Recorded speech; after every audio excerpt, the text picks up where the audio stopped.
Hi, and thank you for joining us for the DAMES webinar series.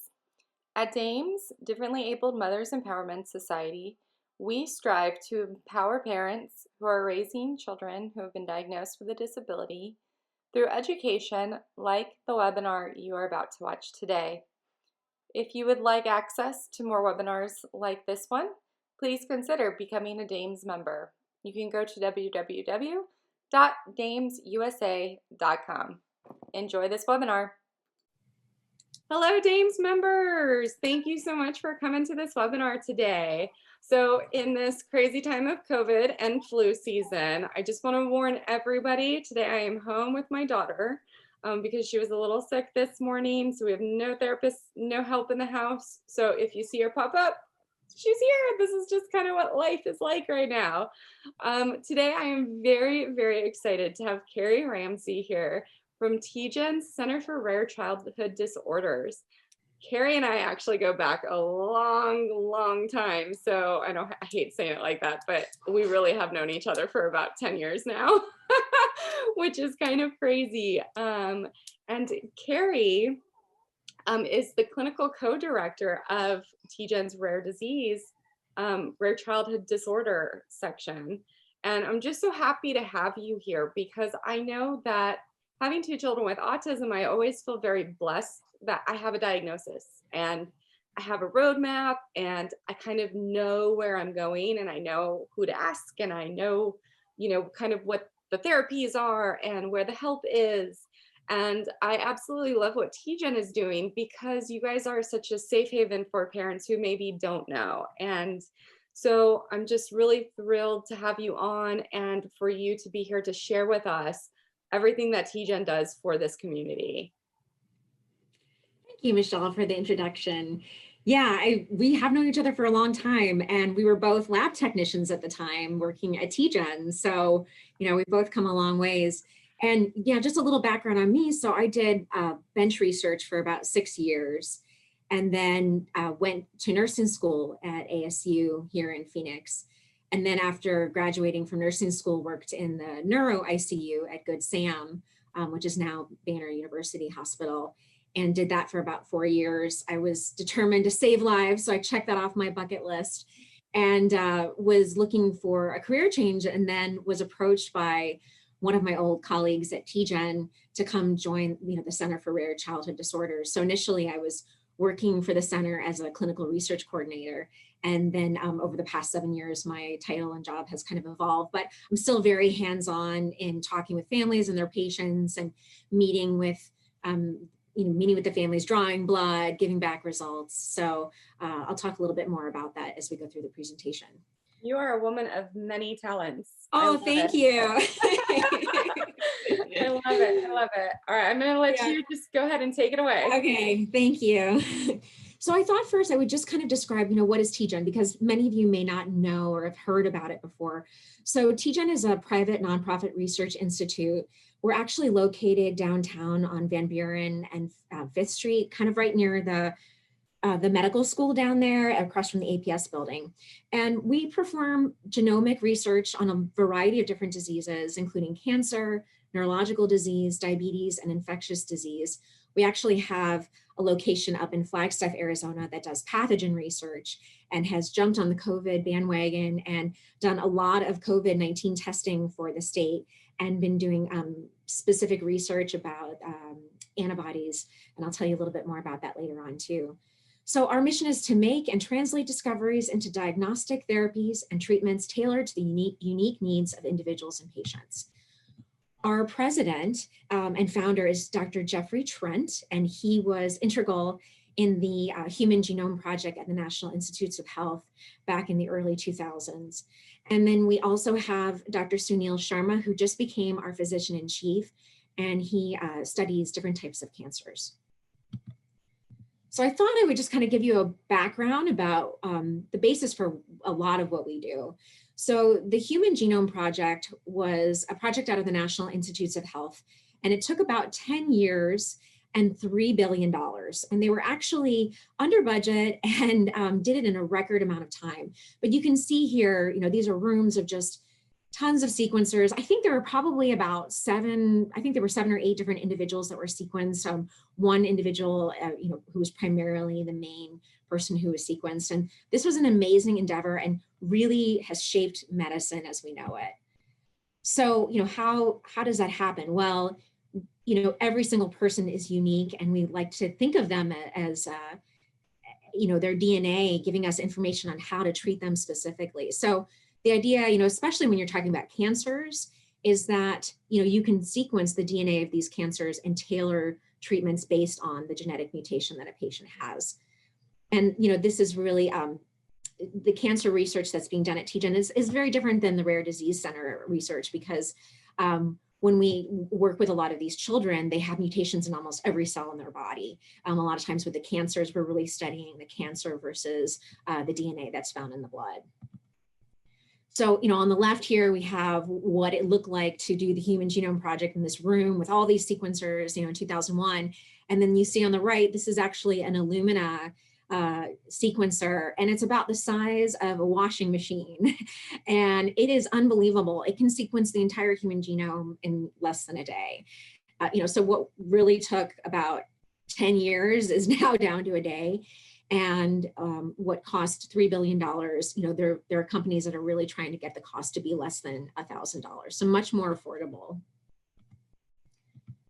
So the research areas at Tgen, as I mentioned, we have a neurology division, and we study Alzheimer's disease, Parkinson's disease, depression, bipolar disorders, and we have the rare childhood disorder, which is in this under that division.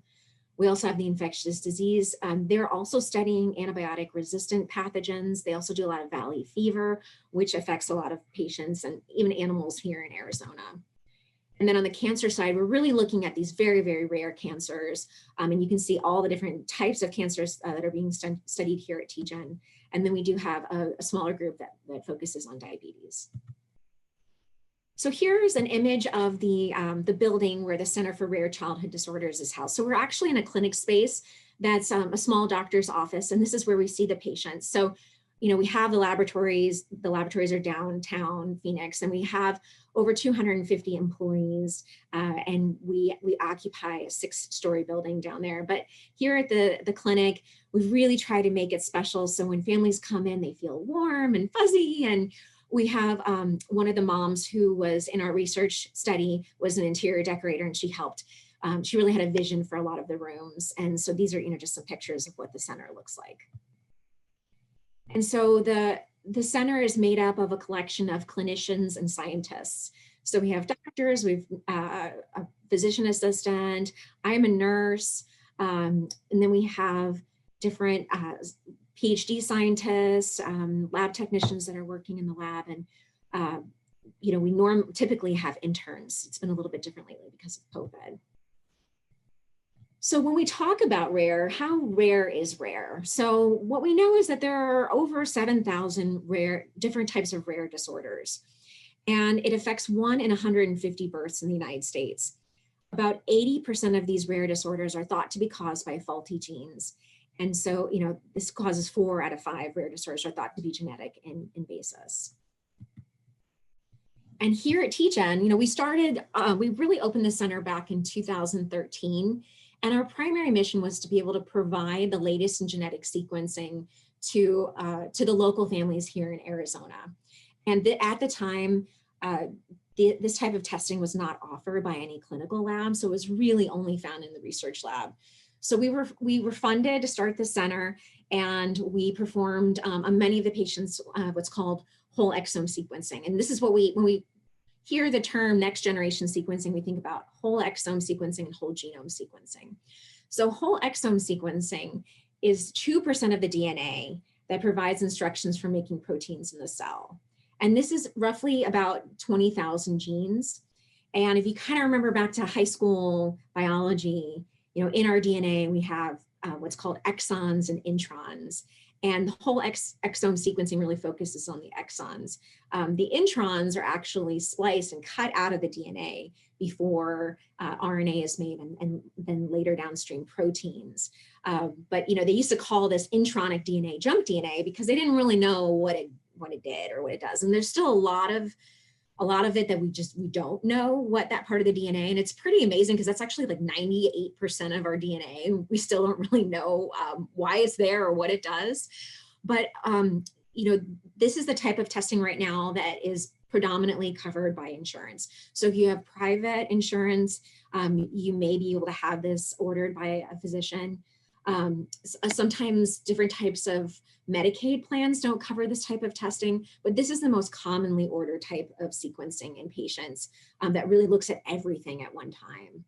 And then you have whole genome sequencing. And so this is actually looking at the exons and the introns. So this is all of the DNA, 100%. So it's the 200 genes plus that, that DNA that's spliced out that used to be called junk DNA. And when you do whole genome sequencing, you're able to look at very large duplications, deletions, rearrangements in the DNA. It's more expensive than the whole exome sequencing. And as of now, I don't really know of anywhere where you can have it covered by insurance. Right now, it's really focused on whole exome sequencing being covered. So if you're really seeing the whole genome sequencing more in a research setting, and that's really what we've shifted to. And really a lot of it is because of cost. I think, back a couple of years ago, it would be, if you were to order whole exome sequencing on a child and both parents, it could be about $10,000. And then the intron sequencing was like 3 times that. And that's a lot of money for families to pay out of pocket. But that cost has really come down. And like I said, a lot of insurance companies are covering whole exome sequencing. So here at the center, we have enrolled and sequenced over 641 rare disease families. About 70% of those are from Arizona, but we do enroll from all over the country. And in fact, we even have like a small cohort in Mexico that we have sequenced because they really don't have a very good access to this type of testing down there.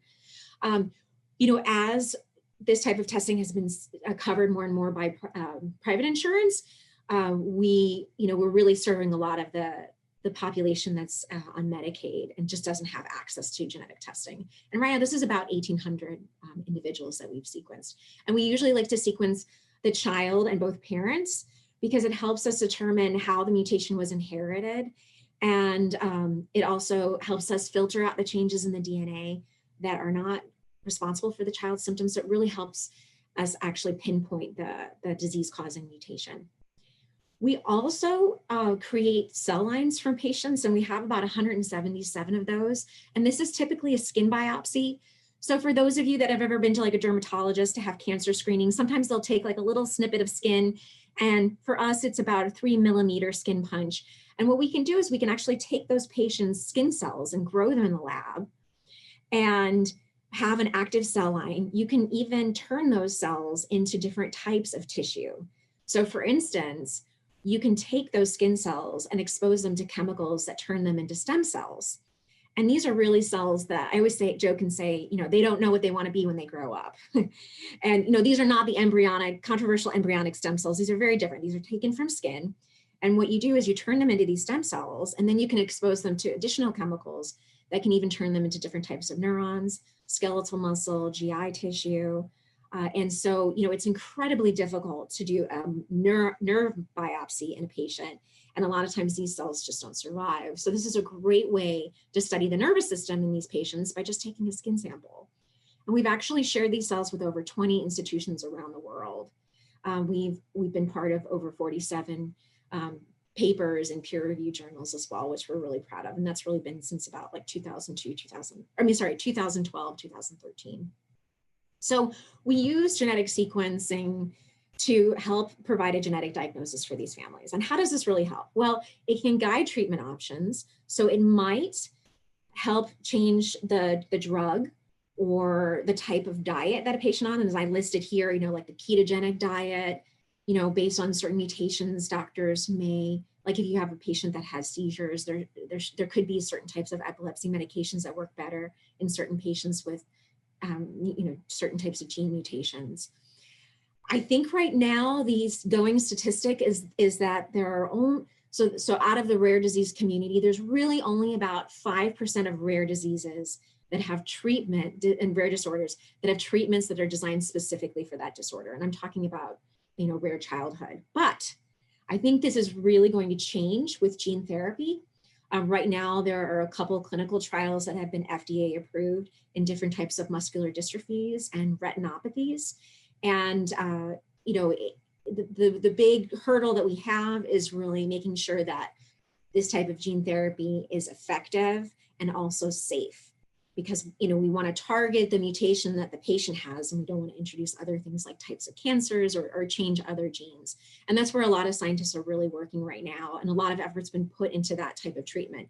And the hope is that when you can use gene therapy for one type of disorder, that you can apply it to multiple different disorders. So I think really over the next 10, 20 years, gene therapy and gene editing is going to be a huge player in terms of treating these rare disorders. Finding a diagnosis can help patients participate in clinical trials. So for instance, I'm on a I'm monitoring, or I'm a clinical research coordinator for a trial right now in Rett syndrome. And the girls that are in the trial, you have to show that they have a mutation in the MECP2 gene. And that is in certain types of trials, you do have to have a genetic diagnosis. It can prevent or limit unnecessary treatment. So we have a video on our website that talks about a family where, when they received a diagnosis and it was, a devastating diagnosis, they realized that they wanted to spend more time with their son and do more palliative kind of care than do invasive surgeries that may not have a benefit over the long run. It can help predict the course of an illness. I think for a lot of families, they want to know, okay, this is what my child's doing right now, but how are they going to be in 10 years? How are they going to be when they're 50 years old? And so there are these things called natural history studies where they sort of study the progression of the disease. There's no treatment option, treatment necessarily, but they want to see, what types of therapies work, what medications do work with these patients. And so I think that can help families in having a diagnosis. Family planning, this definitely helps. Parents may decide that like for instance, probably about half of the disorders that we do genetic testing for are actually new mutations found in the child, not inherited from either parent. And, you can never say that it's 0% chance of inheriting the disorder, but, I think it provides families with that information, like, okay, if we have another child, the risk of having a child with the same disorder is going to be really reduced. Or, if you have two parents that are carriers of a mutation, then you can counsel them, like it seems like you have a 25% risk of having a patient, of a child with the same disorder. There's also an emerging field in pre-implantation genetic diagnosis. So what that means is using IVF, you can actually test the embryos before implanting them and see if the embryo has or doesn't have the mutation. And then of course, after a mother is pregnant, you can do a chorionic villus sampling and you can test that for the mutation in the child, and the family can determine if they want to abort the pregnancy or not. Having a diagnosis has been huge for social networking. I mean, as much as people love social media, it has been a really amazing way for families to connect, especially in these rare disease communities. Having these private groups that focus specifically on their disorder, it's invaluable for the parents to say like, oh, this worked with my child or this didn't work. And I'm part of several groups and I constantly see like, oh, my child does this, does your child do that? And then, the other parents will respond. So I think that that's been really amazing. And then, the creation of these patient registries. So, I've shown an image here. This is the KCNQ2 Cure Foundation. This was actually started by one of the families in our center who diagnosed her son with a mutation in this gene. And at the time, there really wasn't a lot of organization around the disorder. And since then, they've created this foundation. They've raised over $100,000 for research. They have annual family meetings and they have this patient registry. So basically, if there is a type of treatment that comes out, they can immediately go to the patient registry and let everybody know that this treatment exists. So it's a really great way to organize families. So, I know that some of you that are on the call have children that have autism and developmental delay. So I thought I would just focus a little bit about how genetics, affects those different types of diagnoses. So the research shows that an estimated 20 to 40% of autism can be caused by genetic variants picked up by next generation sequencing. So that's the whole exome and whole genome sequencing. And also a test called chromosomal microarray. And some of you may have already had that done on your child, but with a chromosomal microarray, you're looking at large deletions and duplications and rearrangements in the DNA. And it's been estimated that about 15% of autism cases are caused by these large rearrangements. We know from doing multiple different types of studies that the genetic diagnostic rate is higher in cases with comorbidities, such as cerebral palsy, brain malformations, microcephaly, and seizures. So if your child if a child has an autism diagnosis by itself, the diagnostic rate is lower than if there is another comorbidity with that autism diagnosis. And autism may be part of a known genetic syndrome. So I've listed here just some examples of some of them that you may have heard about. So there's a disorder called Fragile X. There's tuberous sclerosis, which is a disorder that causes intellectual disability and seizures and affects multiple organ systems. You've got Cowden syndrome and Phelan-McDermid syndrome. So, these are typically disorders where there's other symptoms that are involved, but autism is also a big part of it. And as I mentioned, autism is often, and in our rare disease patient population, caused by new, what we call de novo, so that's Latin for new, variants that are not found in either parent. So it's not always inherited from mom or dad. And then we've also seen this phenomenon called variable penetrance. So you can have a family where multiple individuals in a family have the same mutation, but they may have varying degrees of severity. So you might even see a parent that is mildly affected or unaffected that has a child who has the same mutation and the child is more severe, or multiple children in a family with the same mutation and differences in severity. There isn't a lot of, we're still trying to figure out why there's that penetrance. I think a lot of people think that it could be environmental factors.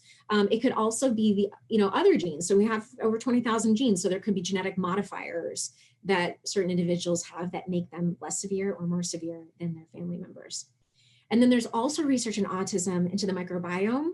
So that, how does the flora of the gut affect the brain? And I think that they're showing a lot of studies that show that there is an impact. Epigenetics, which is like methylation of the DNA, and certainly the mitochondria, which is an organelle in the cell that is the powerhouse that produces energy.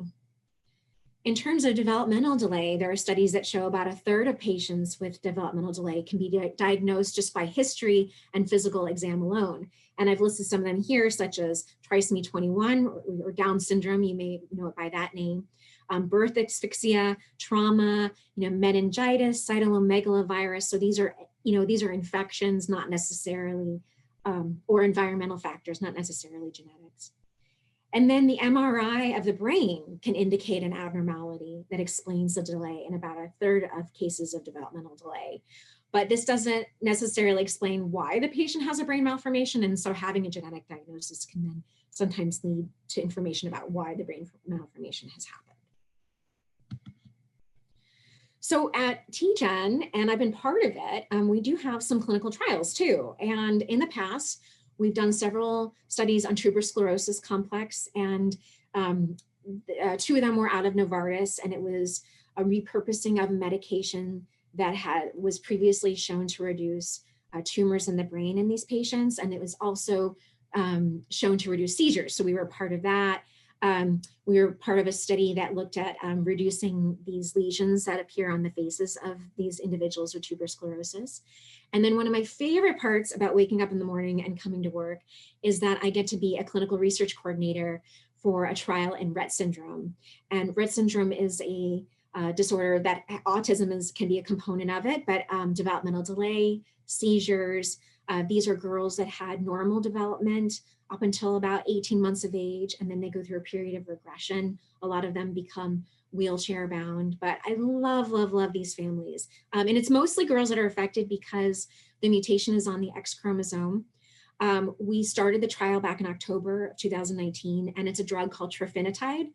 It's not going to cure Rett syndrome, but hopefully will improve the quality of life of these girls. And we are in the process of screening our 10th patient. And so that's what we committed to the pharmaceutical company. So I'm excited. Even during this time of COVID, we've been really blessed to be able to see these families. And, there are centers in New York and Boston that have had to completely shut down and unenroll their patients because they just couldn't, the patients couldn't come in to the hospital.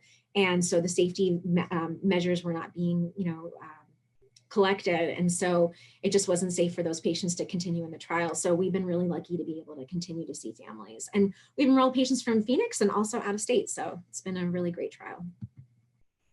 So I thought I would just kind of take you through an example of a patient that we've helped through the center. So this is Bjorn, and he started having seizures when he was very little. So he had this thing called infantile spasms. He has vision problems, severe intellectual disability. You can see, his legs, he's very thin, doesn't have a lot of muscle bulk. And I think, one of the biggest hurdles for his family is really the types of seizures and the amount of seizures that he's having. So we did genetic testing on Bjorn, and we found that he has a mutation in a gene called DNM1.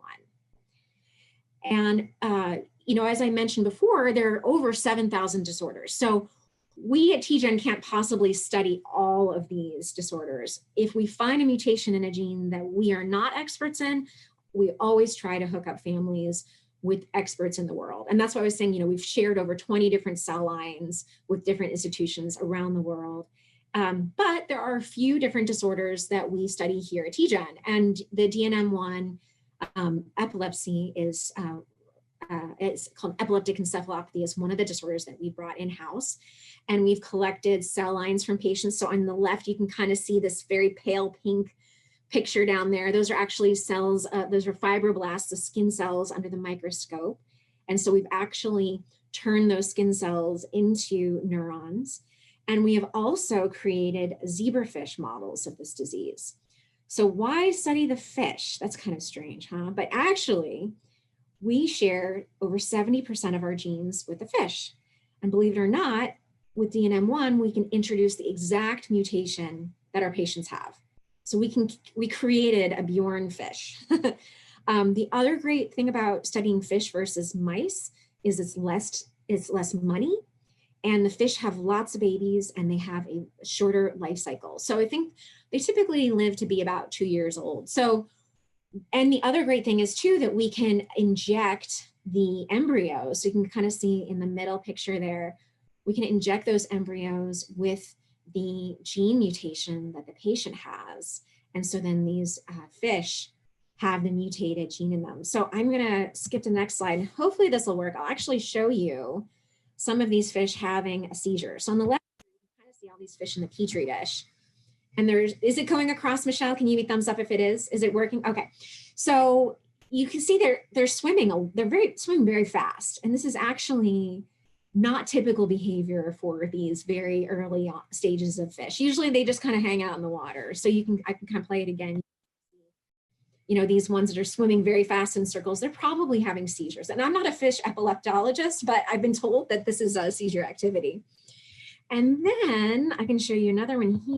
So these fish actually have scoliosis, and this is actually them having a seizure. So what's amazing about being able to study this patient's mutation in both cell lines and the fish model is that we can actually introduce drug compounds to these cells and these fish. So, literally in this Petri dish, we can put drug compounds in with the water, and we can videotape their movement and tell if there's a reduction in seizure activity. And so that's something that we're doing here at Tgen. So I think this slide just basically sums up, and this types of research is being done, all over the world for rare diseases. It's not just unique to Tgen, but really, enrolling the patient, doing whole exome sequencing, finding a mutation in the gene, creating cell lines and animal models, and then, one of the ways that people are really looking is, repurposing pre-approved FDA drugs. So taking drugs that are already approved, because that's going to be the fastest way to get that medication into patients. Another disorder that we're studying that has intellectual disability is called Oker-Chung neurodevelopmental syndrome. And I realize I spelled neurodevelopmental wrong, but this is a mutation in the CSNK2A1 gene. And it's a collaboration with multiple institutions around the country, and we're doing the zebrafish model. So we want to try and create, so there are, now there have been multiple publications that have been out there that show different mutations in the gene. And so we are introducing all those different mutations into the zebrafish and trying to find which particular zebrafish model really mimics the disorder. So observing developmental delay and sleep disturbances in these fish. And then again, hopefully, repurposing drugs or using the fish model for gene therapy in this disorder. And these are just like two of the cutie pies that have ochre chung. And you can see in the picture down here, this is our zebrafish model, zebrafish lab. So these are actually like the tanks that the fish are in. You can kind of see them a little bit in the background. And this is like one of our little ret girls in the foreground. She's so cute. So we are actually actively, we are collaborating with, let me back up. So Tgen is an affiliate of City of Hope, and City of Hope is in Los Angeles. They predominantly do cancer and diabetes research, which really meshes well with a lot of what Tgen does. And they also have a division that works on gene therapy. And we've been really lucky because we've partnered with Dr. Chatterjee, and she's helping us with a gene therapy trial in Rett syndrome. And so what we've done is we've collected over 12 different patient cell lines of Rett syndrome patients. And we also have Rett syndrome mouse models. And so we're working with the group at City of Hope for a gene therapy trial right now. So, first what you have to do is you have to show that that you can get it's basically this, it's called an AAV virus. So there are lots of viruses that we all carry that don't actually cause disease. There are these, I guess, I don't know if benign is the right term for it, but these viruses get in the cells, but they're not really doing any harm. And so what we are doing is we're using this virus and putting in the non-mutated Rett syndrome gene, and we will be introducing those into the cells and into the mice. And we want to make sure that, number one, we can get the virus into the brain, because Rett syndrome is a neurodevelopmental disorder. And the other thing too is we want to make sure that it's safe for these patients, and that we can produce enough of the normal gene to kind of counteract the deficit of the gene. But it's kind of tricky because this is a specific disorder where you don't want to have too much of the gene or too little. So you have to have just kind of a perfect amount. So that's what we're working on right now too. So for those, I put this slide up here because a lot of you may go like, well, gosh, I want to have genetic testing done on my child, and what's out there. So, on the bottom, it says like, who would order this type of testing? And, if you're seeing a geneticist, you're seeing a neurologist, if your child has any type of skin disorder, the dermatologist, there are a lot of skin disorders caused by genetic mutations. There's cardiologists and immunologists who are very familiar with ordering and interpreting genetic testing. And so, I've talked about these very large screens of over 20,000 genes, and there's actually smaller panels that are focused on autism and intellectual disability, and they're still very comprehensive. So up here you can see there's a company called GeneDx, and they have an autism intellectual disease panel that has over 2,500 genes. And then Ambry has one that has about 1,400, and then there's other companies like Baylor and Invitae that also order this type of that offer this type of testing. And sometimes if your insurance company doesn't cover the cost of exome sequencing, they may do a panel, and that might be a good place to start. The chromosomal microarray that I talked about is also a really good first line test, and typically is covered by insurance, or the out-of-pocket cost is very minimal. And then I know, just focusing on the autism aspect, there is, for those of you that have children with autism, it's called SPARK. And I think that SARC here in Phoenix is actually one of the centers for SPARK, but they hope to enroll over 50,000 patients with autism. Right now, they're about halfway, 25,000 patients. And I think what's great about this project is, you don't need your doctor to sign you up for this study. Like, you can go on and just self-report the symptoms in your child, and they send you a kit in the mail, and it's a cheek swab, and you'll get the results back. So it's some studies in science, you don't always get the results, but I think it's really great they give you the results. And what's also really powerful about this research is that they share their data with the scientific community.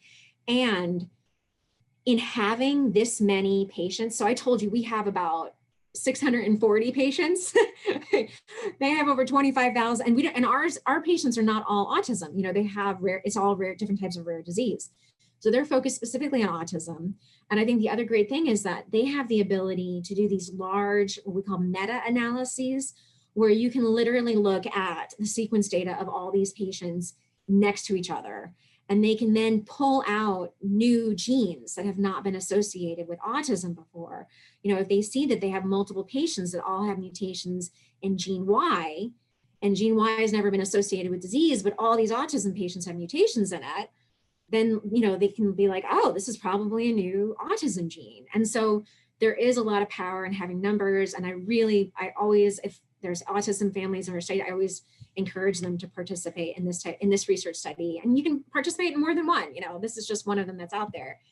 And they also, there's the Simmons Searchlight, and they're kind of related to Spark. I mean, so this is, they study genes that are associated with autism. This is just like a snapshot from their website of the list of genes that they look at. And they kind of serve as a biobank for scientists to study these disorders. So they collect like skin biopsies and blood, and then scientists can request to have access to those samples if they have a study that's approved by an institutional review board.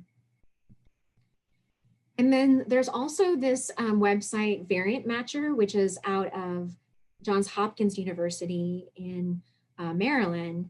And what this website does is, if you have a child with a known mutation, you can go on this website and you can post it. And then if somebody else has a child with the same mutation, they'll connect you. And the scientific community has really used another website called Gene Matcher, which is really only for scientists and clinicians at this point. But it has been instrumental in discovering new disorders, because like I'll go on and I'll have a child that has a mutation in a gene that's not associated with disease, and I'll put it on there.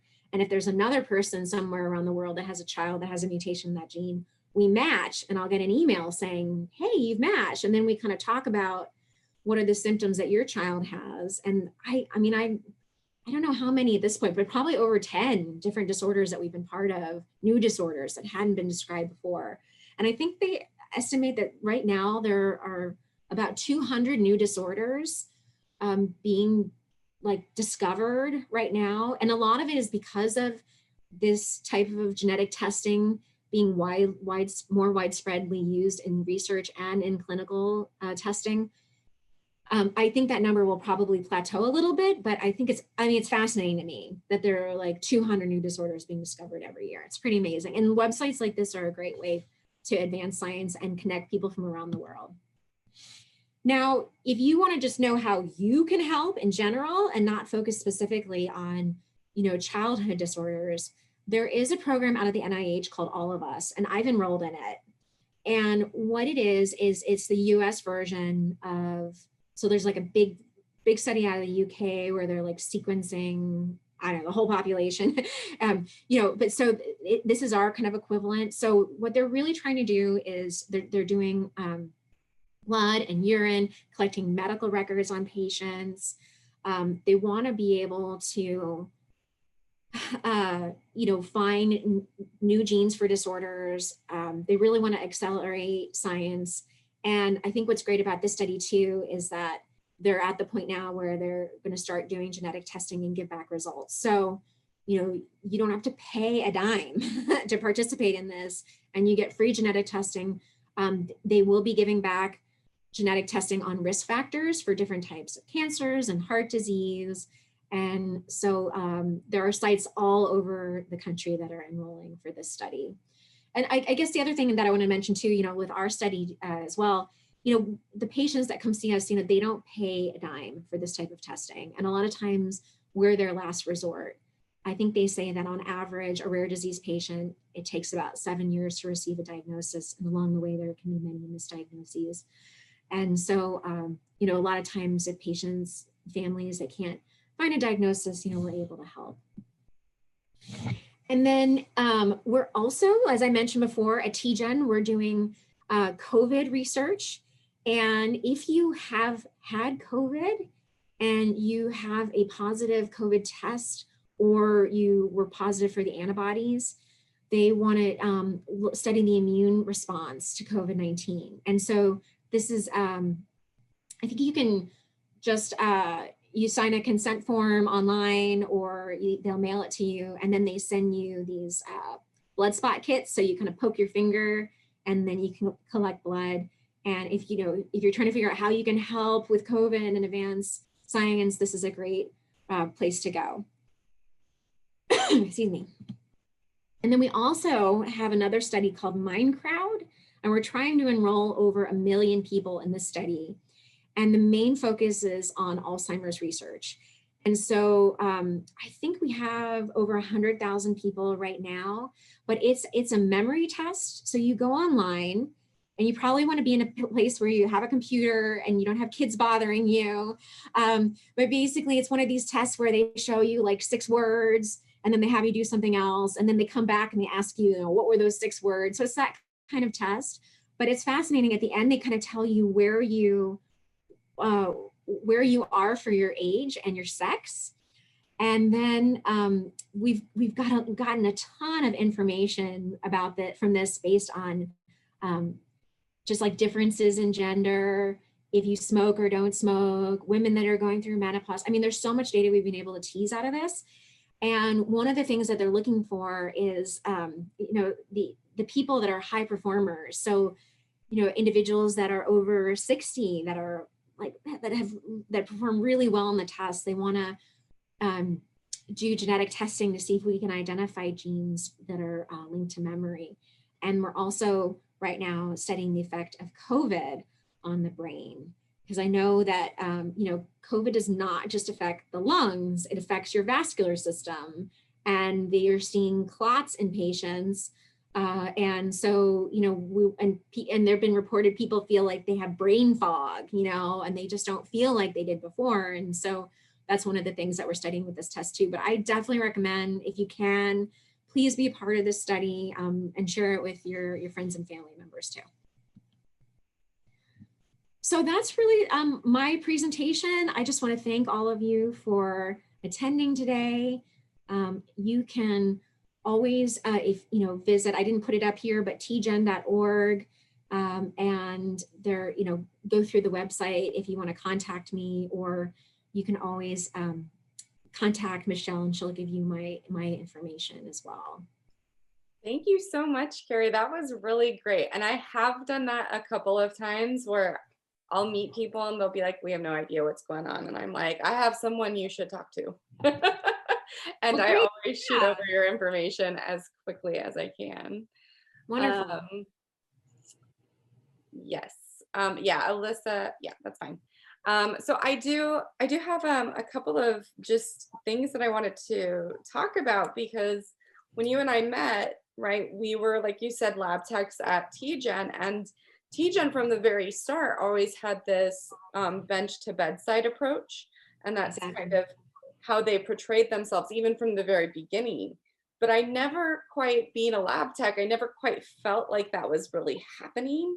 And when they launched this, Center for Rare Childhood Disorders, that's when I was really like, yes, like that's what I had always envisioned, genetic research and working with the disability community to look like, right? Like we found this, this mutation, and then we're gonna put it into zebrafish, and we're gonna do like mouse studies. And I mean, it's just absolutely fascinating that you can do all of these things in one place. And it's just, it's such a great time, I think, to be in that space and to do these things, especially with like CRISPR coming along.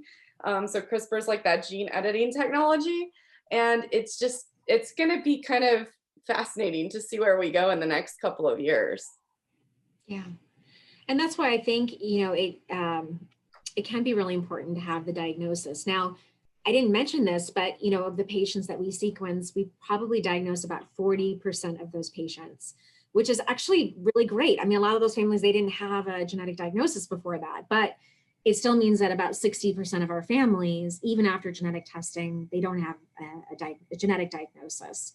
And, we're working really hard to figure out what's going on. And I think in some cases, it's probably that it's much more complicated than just a single mutation. So we're really, really easy at diagnosing the low-hanging fruit, right?